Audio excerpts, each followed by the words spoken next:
every time I introduced myself to somebody new and said that I was a PR professional, they would say something like, "Oh, you're one of the liars. You lie for a living." Or, "Oh, you're a spin doctor." And you're like, No, I'm neither of those things." Gini Dietrich is a true innovator in the public relations profession. She created the PESO model, which stands for paid, earned, shared, and owned. And thousands of us follow her and everything she has to say on LinkedIn.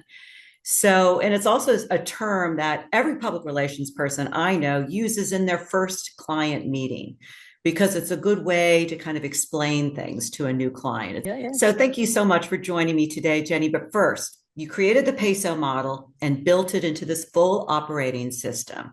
So, what problems were you trying to solve? Oh man, I think initially it was really, I mean, you'll relate to this. I was running a PR firm and we did crisis, reputation, events, and media relations. And clients kept saying, like, "This is great. How do you measure this? Thank you for getting us on the front page of the Wall Street Journal and the LA Times and all of the other newspapers. How do we measure it?" And that conversation continued to happen over and over and over again. And I was building my agency at the time that Twitter became a household name, Facebook became available for business owners. It wasn't just for college kids anymore. LinkedIn launched, WordPress launched, so it made it easier for you to do website stuff without having to hire a developer.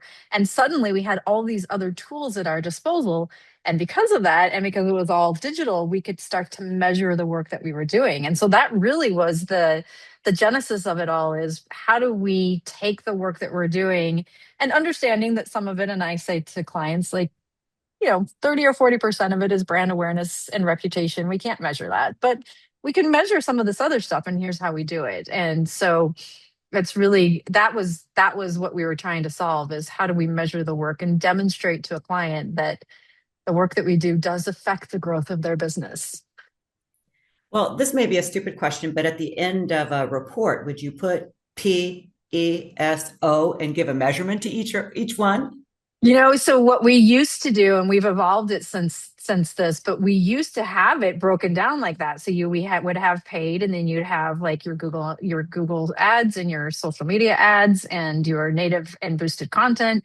And then you had earned, so you had like share of voice and impressions and things like that in there. And it was in the spreadsheet broken down that way. And then the executive summary showed this is how it was. But what I found in that was it was still relegated to tactics, and we wanted to elevate it to strategy and outcomes. And so we did do away with that probably about 5 years ago. But yeah, that's how we did it to begin with, for sure.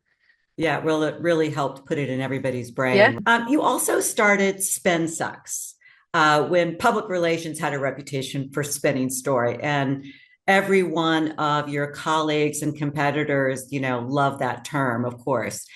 What were professionals actually doing at the time that made you want to call it out? It was less what the industry was doing and more that every time I introduced myself to somebody new and said that I was a PR professional, they would say something like, "Oh, you're one of the liars. You lie for a living." Or, "Oh, you're a spin doctor." And you're like, No, I'm neither of those things. And I think, from an industry perspective, we follow a code of ethics. We're all generally ethical human beings. We don't spin stories. Certainly Hollywood and DC do, but we're like, those are very small segments of the industry. I think that the industry at large are not spin doctors. And so that was why we named it that, because I was so tired of having that conversation. I'm like, no, I don't lie for a living. Okay, well, let's get to the question that we talk about every day, all the day these days, as we embrace AI. And, I talk to CEOs of like smaller companies who are like, why do we even need a PR person to tell our story? We'll create a PR AI agent. Oh, good luck. So, so No, but what do you say to that? Because that is something where if you don't, I mean, a lot of CEOs don't understand necessarily what PR is.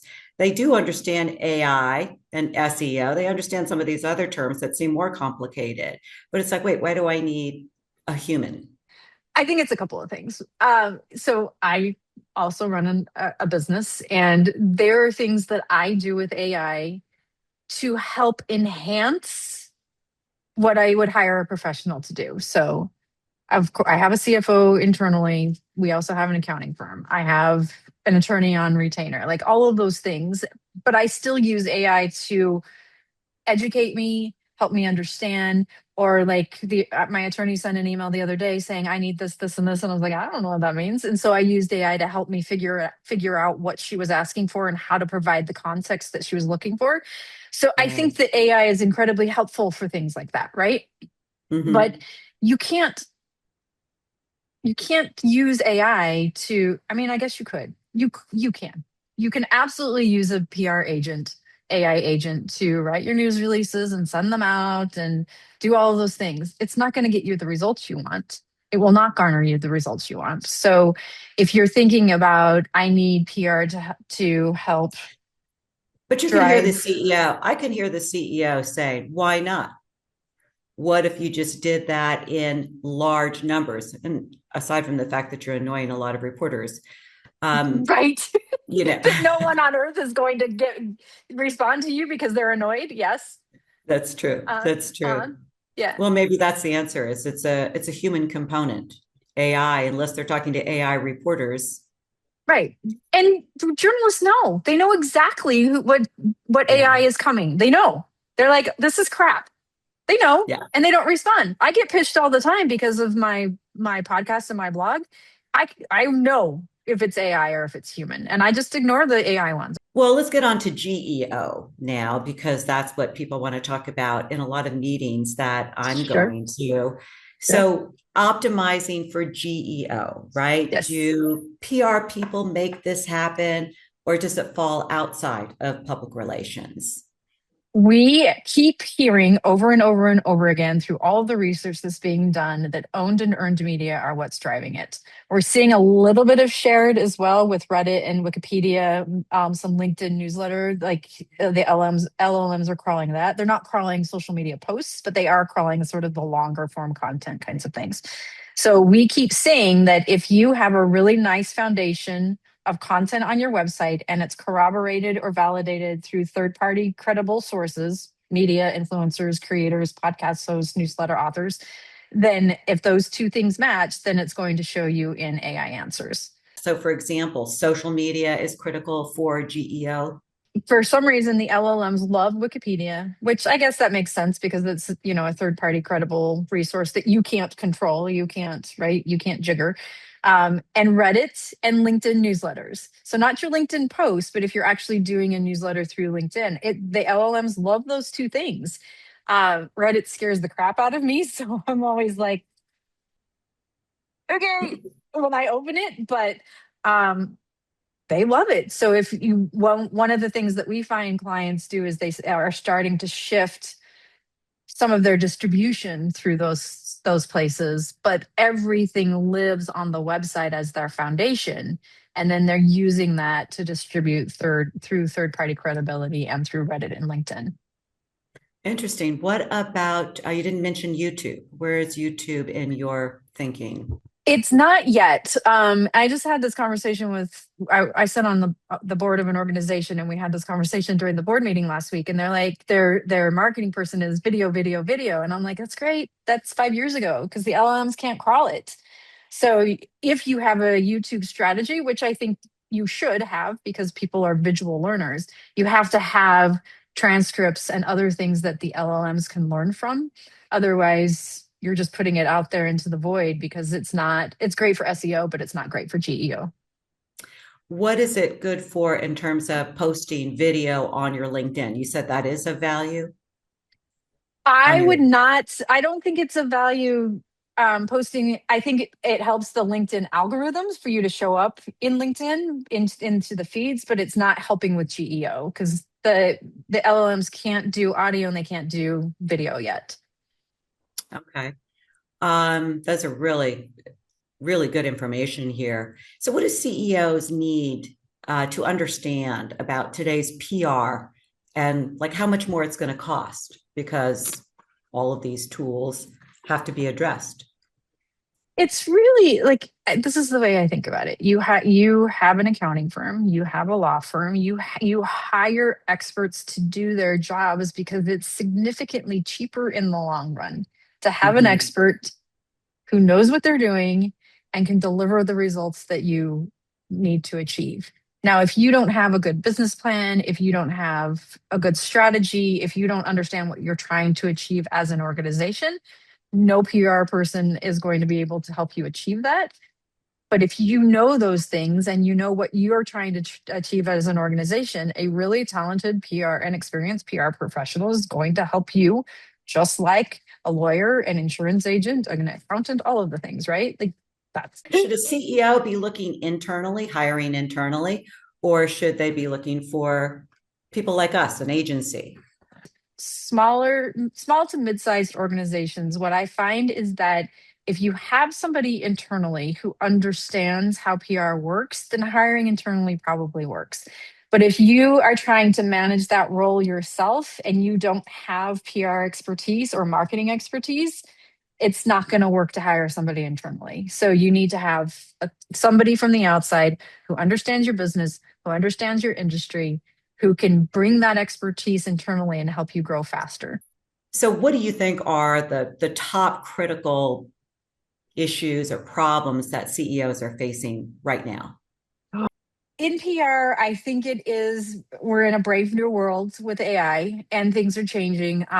My husband and I just had a conversation about this the other day about how it feels like Google search is almost crap now because you're so accustomed to getting responses and real answers in AI answers and overviews that now you look at Google results and you're like, this isn't helpful at all.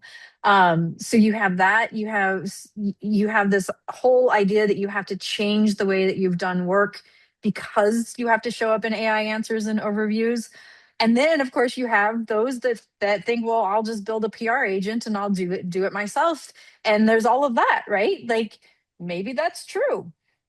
It might not get you the results you want, but so I think it's a brave new world. And I think those are the big things. You also have, it used to be, and I am old enough to remember that crisis for organizations were few and far between. It would be a global disaster, it would be a natural disaster, it would be white collar crime, it would be, a manufacturing plant blow up or something like that. But for most part, most Or organizations didn't sex? You have forgot about sex. Sex is, executive. Yeah. But now it's not when it's not if, it's when. Like every yeah. organization is going to have a crisis, at least one crisis a year. And I think most organizations are not built for that. And that's where an expert and as PR expert will help with that. What do you think PR is getting right now? And then conversely, where's it failing? it, I think we are getting, as an industry, we are getting this GEO thing right now. We've seen so many different waves of opportunity over the last 6 years, really since the pandemic, when organizations said we need to stand up for our values now, but we don't know how to do that. And so that was a great job for a PR professional because that's what we help Yeah. with, right? And we've seen all these opportunities, which I think have sort of, we haven't as an industry glommed onto them the way that we should have. And so they've sort of faded into the background. This one I think we're really glomming onto really well because earned media is what we do. Media relations is the backbone, is the Mm-hmm. spine of what we do. And that is how LLMs learn. So we have this huge opportunity. I think as an industry, we're not doing measurement right. We can't. And it's the bane of my existence. I'm out there every day saying, here's how you do it. These are the tools you need. And, we just had this conversation internally. I think it's just how your brain works. Because as PR professionals, we tend to be really right brained and creative. Mm-hmm. And the measurement piece needs very left brain, sort of logical. And most people can't do both. So I think that's why as an industry, we're still failing at measurement. Yeah. Well, this is the question that is the $1 million question for every client meeting I go into is how do we know that all this great PR you're getting me is really driving business results?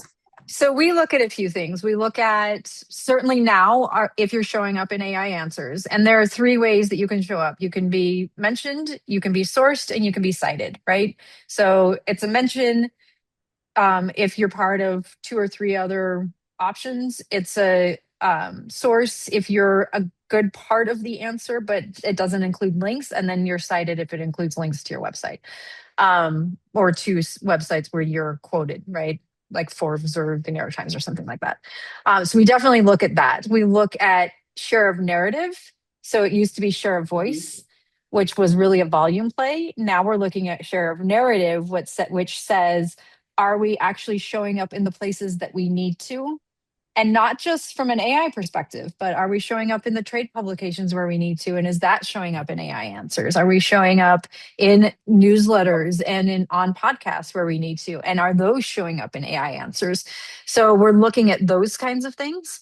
And really, then we look to see like, are those things driving traffic to the website? It's not like it used to be because we're in a zero click world, but there is still some. And if they're coming to the website, what are they doing? So we look at that as well. Our website's going to go the way of the horse and carriage. I don't think so. I think at least as long as, because that's where LLMs are starting, where they start to get Right. their information. So you have to have it from that perspective. Otherwise, you won't show up at all. So I don't think we're anywhere near websites going away. Maybe eventually, but I don't think we're there. I don't even think we're within 5 years of that. Thanks so much, Jenny. It's been great to meet an actual PR legend. Didn't know there was one, but if there is one, it's you. And all of us in this profession value you and appreciate your contributions. We really do. So thank you so much for being here. Oh my gosh, it's so nice. Thank you for having me.